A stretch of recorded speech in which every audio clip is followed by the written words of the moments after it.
We begin the day with the siege of 3 Palestinian homes by Israeli settlers in the occupied West Bank village of Qusra. One of them belongs to Palestinian-American businessman Louis Reedy, who lives in Ohio. His brother and nephew are among those trapped inside. We spoke to him yesterday, and he told us that he can no longer monitor events at his home because IDF soldiers have removed the security camera inside.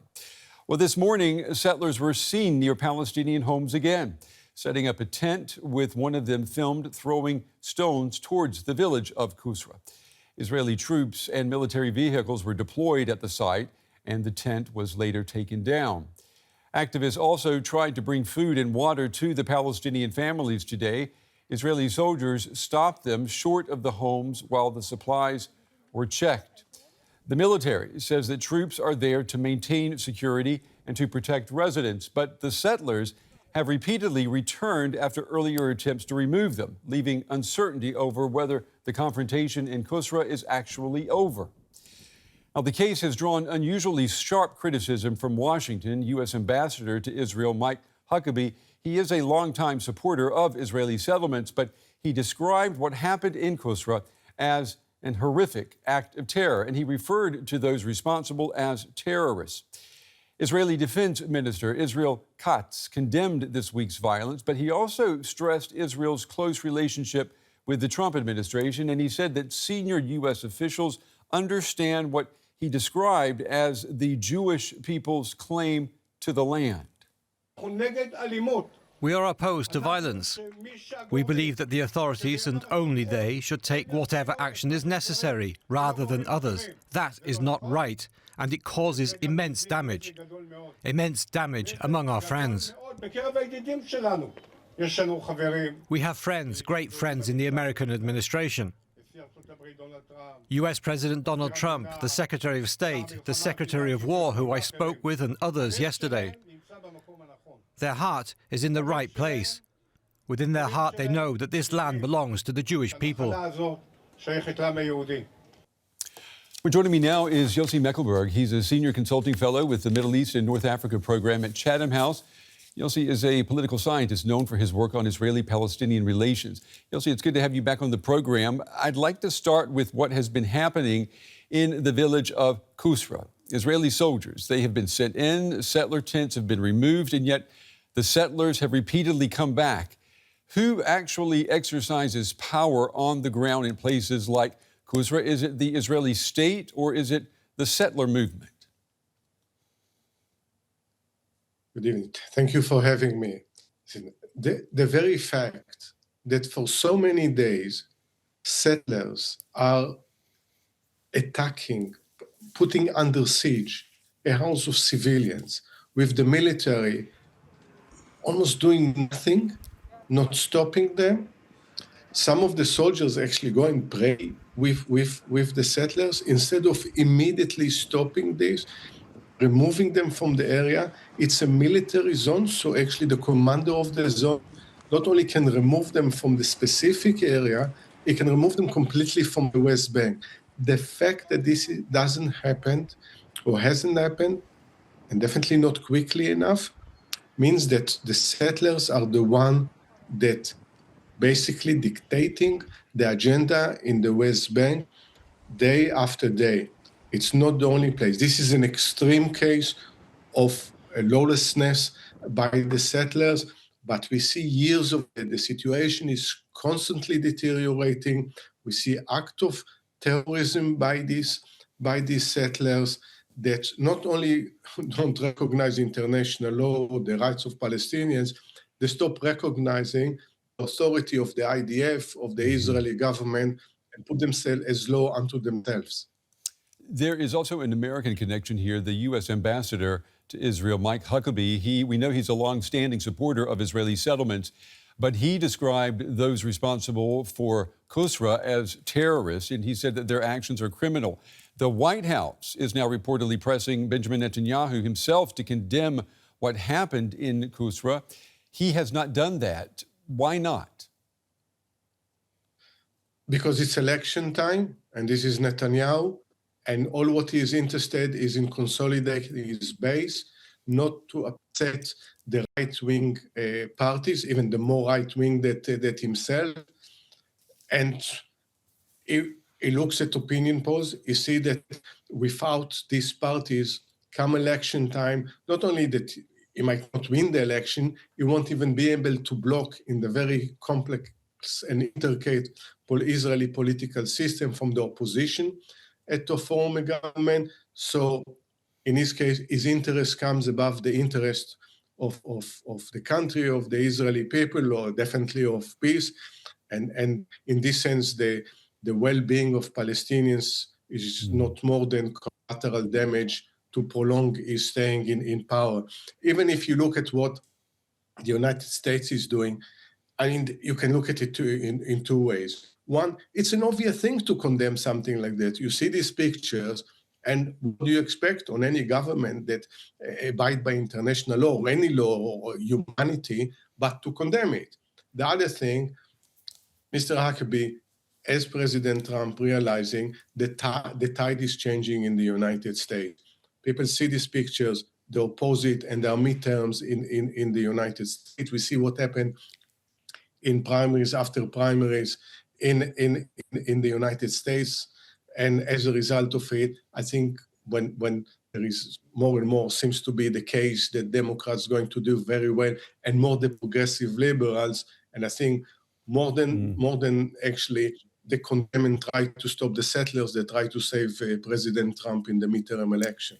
Well, let's talk about what we're seeing on the part of the Israeli government right now. The defense minister, Israel Katz, now wants enforcement powers involving settlers transferred from the military to the border police. I mean, the police ultimately fall under National Security Minister Ben-Gvir. Does that make meaningful enforcement against violent settlers more likely or less likely, in your opinion? Again, we know that the border guard are under, the authority or the control of Itamar Ben-Gvir. And if you look at his record in the last 3.5 years, which is a disastrous record, he would probably only encourage himself before he was minister throughout his political career. He was the one that using exactly the same thuggish methods that we see now by the settlers. He's one of the so-called founder of this kind of behavior. What do we expect of him? So it is the role of the IDF. It is the role of the Shabak, the internal security, to make sure that they abide by the law. And this case is the military law. There can't be any justification. It goes beyond this. How does it even serve the cause of most of the settlers in the West Bank that are not involved with that?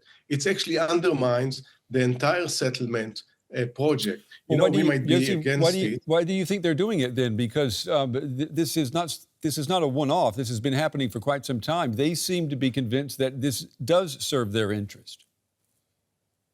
These are very extreme settlers there. I think the problem is that the other settlers in Israel, generally, they don't oppose them, which make them complicit. But, if you look at it from how it's going to serve the settlers, anyway, all the settlements are illegal. The very fact that they are there is illegal. There is an ICJ ruling about it, advisory ruling. But at the same time, if you think about the future beyond what we see now, and some settlements, and most of the settlements, according to most plans, will stay there, what kind of relations they're going to have with the Palestinian living there, even in part of the peace process. So it doesn't serve them, but not objecting them. Now, this group specifically, their aim is very clear: to intimidate Palestinians, to make their life unbearable, with the hope, to either they comply with whatever they want, make them leave, and eventually to annex West Bank with minimum Palestinians. Which is what apparently they've been able to do now for years. Yesterday, I spoke with a Palestinian American who owns one of the houses that is besieged. And I asked him, well, why can't you just file trespassing charges against the settlers? Apparently he can't. Palestinians in the West Bank, they live under Israeli military law. The Israeli settlers, they are governed under Israeli civil law. So if Israel continues transferring authority in the occupied territory from the military to civilian Israeli institutions, when does de facto annexation simply become annexation just by another name? For all means and purposes, the West Bank is annexed because even the agreement of area A, B, and C is that in the Oslo Accords is right now meaningless because the IDF operates equally almost in all the entire West Bank, and the security responsibility not only of the settlers but all the Palestinians in area B, where this is actually takes place, is there of the Israeli security forces, and they must ensure that Palestinians are safe there. But what we see here is almost a microcosmos on the arbitrary nature of the occupation. While some people have all the rights, and even beyond what is their rights, because they can't operate illegally and they shouldn't, while other people have no rights whatsoever, and no one is there to go to defend themselves. Mm-hmm. The security forces, the Palestinians, can't come and save them. The IDF doesn't do that. The international community won't send anyone to save them. So they are caught in this impossible situation that are under attack, though they haven't done anything to deserve it. And the international community, it is aware of what is going on. Back in June, a UN commission concluded that Israeli authorities had facilitated settler violence and that Israeli security forces had repeatedly protected settlers during attacks. Israel has rejected those findings, but are we looking, Yossi, at a case of violence enabled by the state itself in Israel? I think the minute the Bezalel Smotrich, who's the finance minister, is also a minister in charge of the civil administration within the defense ministry, and Itamar Ben-Gvir was handed the security, national security ministry, it's facilitating exactly to this. This is their ideology. That's what they believe in. In certain cases, they were even definitely Itamar Ben-Gvir was involved in this kind of behavior. And ultimately, the responsibility is with the prime minister. He appointed them, he legitimized them, he allowed them to do all of this. He doesn't stop it, he doesn't condemn it, the buck stops with him. Mm-hmm. But to say that, rejecting it and say they don't facilitate, they facilitate by the very fact who is appointed to this position. And when we see day after day, this is happening.